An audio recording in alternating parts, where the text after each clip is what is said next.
Poco X6 Pro দিয়ে পুরো market কাঁপানোর পর বর্তমানে তারা মার্কেটে এনেছে তাদের নতুন mobile Poco X7 Pro। Poco X6 Pro থেকে পোকো X7 Pro তে ভাই 360 ডিগ্রি আপগ্রেড করেছে তারা। হ্যাঁ, আজকের ভিডিওতে দেখবো যে ভাই পোকো X6 Pro থেকে পোকো X7 Pro তে কি আপগ্রেড রয়েছে। বিল্ড অ্যান্ড ডিজাইনের কথা আসলে পোকো X7 Pro মোবাইলটা মোট 3 কালার ভেরিয়েন্টে লঞ্চ হয়েছে। অ্যান্ড একটা হচ্ছে ইয়েলো, গ্রিন এবং ব্ল্যাক। যে ইয়েলো কালারটা রয়েছে এটাকে পোকো ইয়েলো বলা হয় বর্তমানে। অ্যান্ড ইয়েলো কালারের ব্যাকে ব্যবহার করা হয়েছে লেদার, অ্যান্ড লেদারে সামান্য একটা টেক্সচার দেওয়া হয়েছে। তবে আর যে দুইটা কালার রয়েছে ওই দুটো কালারে ব্যবহার করেছে প্লাস্টিক ব্যাগ। অ্যান্ড ব্যাগটাতে যে প্লাস্টিকটা ব্যবহার করেছে ওইটা গ্লসি ফিনিশ দেওয়া হয়েছে। গ্লসি ব্যাগ ব্যবহার করার কারণে মোবাইলটাতে প্রচুর পরিমাণে হাতে ছাপ লেগে যায়। অ্যান্ড বক্সে একটা কভার দিয়ে দেওয়া হয়, তো মোবাইলটা কেনার সাথে সাথে ওই কভারটা আপনারা ব্যবহার করে নেবেন, তাহলে হয়তো ফিঙ্গারপ্রিন্ট থেকে বেঁচে যাবেন। অ্যান্ড বিল্ড অ্যান্ড ডিজাইনের কথা বলে ভাই বিল্ড অ্যান্ড ডিজাইনটা বেস্ট করেছে গ্লসি ব্যাগ দেওয়ার কারণে, দারুণ লাগতেছে ব্ল্যাক এবং গ্রিন কালারগুলোতে। আর যেটাতে লেদার ব্যবহার করেছে ইয়েলো কালার ওইটাও ভাই অস্থির লাগতেছে। তবে ফ্রেমটা ব্যবহার করেছে ফ্ল্যাট, অ্যান্ড যার কারণে ভাই হাতে ধরতে সেরকম কোনো অসুবিধা হয় না, ফুলি কমফোর্টের সাথে মোবাইলটা ব্যবহার করা যাইতেছে। ব্যাটারি সেকশনে আসলে ভাই অবাক হবেন, ইন্ডিয়ান ভেরিয়েন্টটাতে ব্যবহার করেছে 6550 mAh এর একটি ম্যাসিভ ব্যাটারি, যেটা বর্তমানে বাংলাদেশে বাজার পাওয়া যায় ইন্ডিয়ান ভেরিয়েন্টটা। তো এত বড় ব্যাটারি হওয়া সত্ত্বেও মোবাইলটার ওয়েট বেশি না, মাত্র 199 গ্রাম, যেটা ভাই আসলে অবাক করার মতো। এত একটা বড় ব্যাটারি দিয়েও ভাই এরকম কিভাবে তারা ওয়েট ব্যালেন্সটা করেছে। হ্যাঁ, ওয়েট ব্যালেন্সটা ভাই ওয়ান অফ দ্য বেস্ট লেগেছে আমার কাছে। মোবাইলটির একদম নিচে রয়েছে USB-C চার্জিং মোড, তার সাথে রয়েছে স্টিরিও স্পিকার সেটআপ এবং সিম ট্রে। এই বড় ব্যাটারিকে চার্জ দেওয়ার জন্য মোবাইলটাতে ব্যবহার করেছে 90 ওয়াটের সুপারফাস্ট চার্জার, যেটা পোকো ক্লেম করেছে যে ভাই 0 থেকে 100% হতে 42 মিনিট পর্যন্ত সময় লাগবে। পোকো X7 Pro কানেক্টিভিটির কথা আসলে মোবাইলটাতে Wi-Fi 6 এবং ব্লুটুথ 5.4 পেয়ে যাবেন। তাছাড়াও out of the box Android 15 পেয়ে যাবেন, যেটা 3 বছরের মেজর অ্যান্ড্রয়েড আপডেট দিয়ে থাকবে এবং 4 বছরের সিকিউরিটি আপডেট দিয়ে থাকবে। তবে এখানে সব থেকে বেস্ট যেটা হলো তারা এখানে Xiaomi যে ওএসটা HyperOS ওইটা ব্যবহার করেছে পোকো X7 Pro তে। পোকো X7 Pro তে ব্যবহার করেছে HyperOS 2.0। অ্যান্ড ওএস এর কথা আসলে ভাই ওএস দারুণ পরিমাণে কাস্টমাইজেশন ছিল ভাই। অ্যান্ড আমি বলবো যে ভাই ওএসটা একদমই ক্লিন ছিল, তবে কয়েকটা প্রি ইনস্টল গেম রয়েছে ওইগুলো আপনারা সহজে ভাই আনইনস্টল করে দিতে পারবেন, ওটা নিয়ে কোনো সমস্যা নেই। তবে ওএসটা আপনারা মনের মতন করে কাস্টমাইজ করতে পারবেন। এই হিসাবে ভাই বলবো যে পোকোর মোবাইলে HyperOS দেওয়ার জন্য পোকোকে ভাই ধন্যবাদ। মোবাইলটা র্যাম অপশন হিসেবে আপনারা 8GB র্যাম এবং 12GB র্যাম এই দুইটা অপশন পেয়ে যাবেন, এবং স্টোরেজ হিসেবে 128GB, 256GB এবং 512GB এই তিনটা স্টোরেজ পেয়ে যাবেন।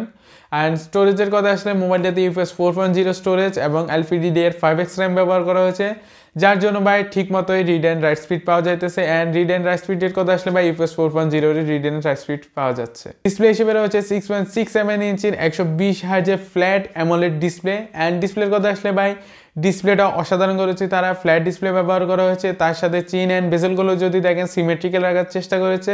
অ্যান্ড আগের বছরের X6 Pro এর মতনই রাখার চেষ্টা করেছে, তবে ওইখান থেকে আমার মনে হচ্ছে যে একটু পাতলা করেছে চিন অ্যান্ড বেজেলগুলো। অ্যান্ড ডিসপ্লে কন্টেন্ট ওয়াচিংয়ের কথা আসলে কালার এবং কন্ট্রাস্ট সব কিছুই ঠিকঠাক রয়েছে। মোবাইলটাতে 3200 নিটসের পিক ব্রাইটনেস রয়েছে, তবে HBM হিসেবে রয়েছে 1400 নিটসের পিক ব্রাইটনেস, যার কারণে ভাই ডে লাইটে কোনো অসুবিধা ছাড়া মোবাইলটা ঠিকমতো ইউজ করা যাইতেছে। অ্যান্ড কন্টেন্ট ওয়াচিং হিসেবে রয়েছে HDR10+ সাপোর্ট এবং ডলবি ভিশনের সাপোর্ট, যেটা আপনারাও ভাই নেটফ্লিক্সে আর কি সাপোর্টটা পেয়ে যাবেন। তাছাড়াও ভাই আমি বলবো যারা কন্টেন্ট ওয়াচিং করতে চাইতেছেন ঠিকঠাক মতনে ডিসপ্লেটা পেয়ে যাবেন গেমিং মোবাইল হিসেবে। ডিসপ্লে প্রোটেকশন হিসেবে ব্যবহার করেছে কর্নিং গরিলা গ্লাস 7i এর প্রোটেকশন। অ্যান্ড এটা আমি বলবো ভাই কর্নিং গরিলা গ্লাস 5 এর থেকে ভাই বেস্ট। অ্যান্ড প্রোটেকশন হিসেবে ভাই ভালো কিছু তারা অফার করেছে। মোবাইলটার কয়েকটি ফিউচারের কথা বলে ভাই মোবাইলটাতে আপনারা অনেকগুলো AI ফিউচার পেয়ে যাবেন। হ্যাঁ, মোবাইলটাতে text to text summariser, circle to search, image generator এগুলো তো পাইতেছেন, তার সাথে সাথে AI ইমেজ মেকারও পেয়ে যাইতেছেন, যেটা দিয়ে ভাই আপনাদের ছবিগুলোকে এক্সপেন্ড করতে পারবেন, লাইক যেগুলো S24 আলট্রাতে ছিল ওই সব AI ফিউচারও এখানে রয়েছে। অ্যান্ড এই ফিউচার দিয়ে ভাই বর্তমানে সব মোবাইল ভরে ফেলতেছে, তো এখন যে মোবাইলগুলো লঞ্চ হবে সবগুলোতে ভাই আপনারা কম বেশি AI ফিউচার পেয়ে যাবেন। তো বর্তমানে বাজারে সব থেকে বেশি জনপ্রিয় তাদের পারফরমেন্সের জন্য এবার পোকো X7 Pro ব্যবহার করেছে মিডিয়াটেকের প্রসেসর, যেটা হচ্ছে মিডিয়াটেক 8400 আলট্রা। আগের বছর পোকো X6 Pro ব্যবহার করেছে A300 আলট্রা প্রসেসরটা, ওইটা থেকে যে ওর বড় ভাইটা রয়েছে এবার তাকে দেওয়া হয়েছে। অ্যান্ড আমি বলবো এটা 8 Gen 2 এর কাছাকাছি পারফরমেন্স দিয়ে থাকে, আন্তত দেখলে বা আপনারা শিওর হয়ে যাবেন। মোবাইলটার আন্তত হচ্ছে 15 লাখ প্লাস, এবং এটা গিগব্যান্ডে সিঙ্গল করে পারফরমেন্স করেছে 1590 এবং মাল্টি করে পারফরমেন্স করেছে 6257। হাতে কলমে তো ভাই এটার পারফরমেন্স অ্যান্ড যে স্কোরগুলো দেখতেছেন ওগুলো বেস্ট অফ দ্য বেস্ট লাগতেছে। তো চলেন আমরা ভাই গেমিং টেস্টটা করে ফেলি। অ্যান্ড এটা গেমিংয়ে অর্থাৎ পাবজিতে স্মুথে 120 FPS সাপোর্ট দেয়।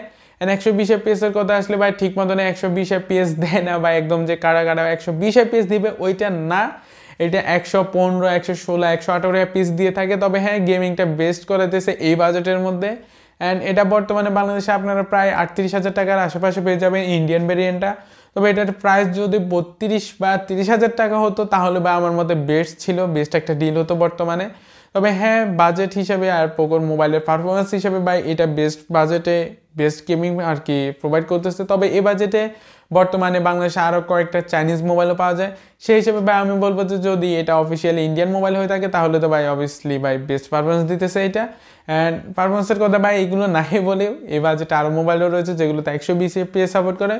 তবে যেগুলো রয়েছে ওগুলো তো ভাই 8 Gen 2 সাপোর্ট করে, এটাতে ভাই 8400 আলট্রা, যেটাও ভাই 8 Gen 2 এর মতনই পারফরমেন্স দিতেছে।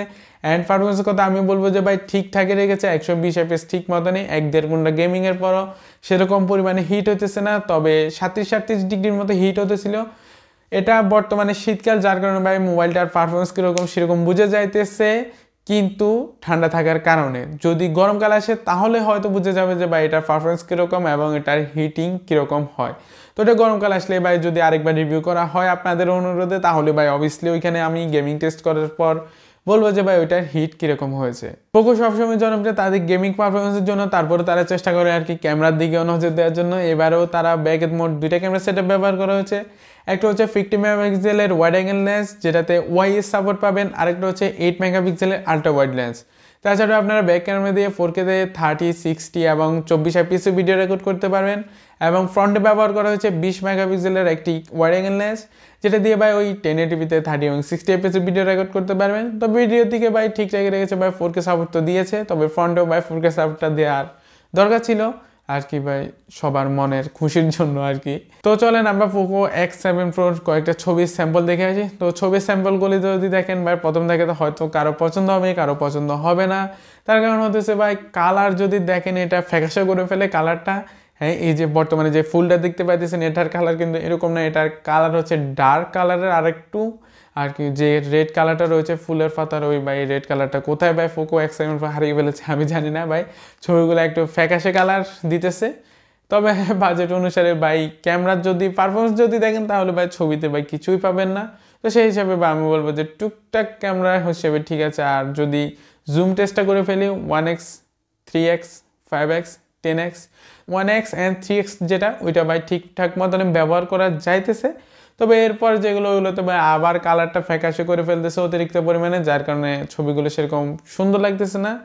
তবে হ্যাঁ, বলবো যে ভাই এই বাজেটে পারফরমেন্সের জন্য পোকো X7 Proটা বেস্ট অফ দ্য বেস্ট। তো এই ছিল আজকের পোকো X7 Proর ছোটোখাটো একটা ভিডিওটা কীরকম লেগেছে কমেন্ট করতে পারেন। নতুন ভিডিও নিয়ে খুব তাড়াতাড়ি হাজির হবো, ততদিন পর্যন্ত সব ভালো থাকবেন, বাই বাই।